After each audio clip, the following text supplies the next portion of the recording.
I wanted to show you a little bit more about Google Plus in action.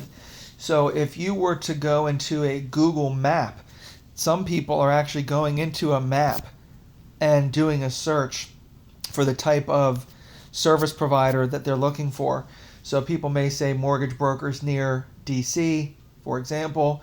I've showed up first because I've got 37 five-star reviews. These are Google Plus reviews. So this piggybacks onto the conversation of establishing a Google Plus profile and why it's important.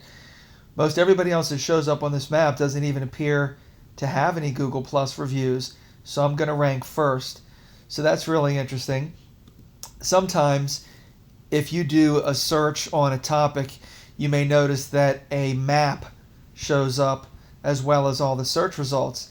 And interestingly, when this map shows up, I show up first, just like I did in the actual map search.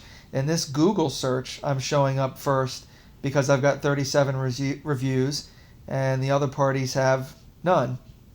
And last, if for some reason, let's say someone does a search, maybe they're really a heavy Google Plus user, and they search on Google Plus DC mortgage brokers, just looking to see who within the Google Plus world might be a good DC mortgage broker.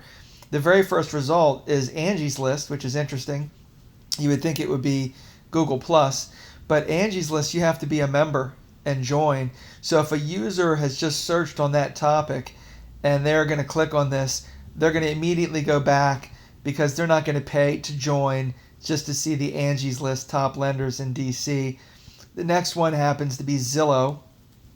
I think because Zillow is really dominant in this environment for real estate and mortgage service providers, I happen to show up first in Zillow.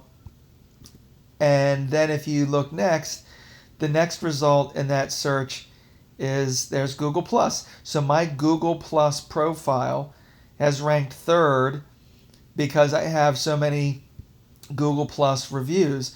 So going back, if anybody is a really heavy Google Plus user, they're not going to click on Angie's List, or if they do, they're going to go right back because they're not going to pay just to see these supposed top 18 DC mortgage brokers per Angie's List. Zillow, that's helpful because I focused on Zillow.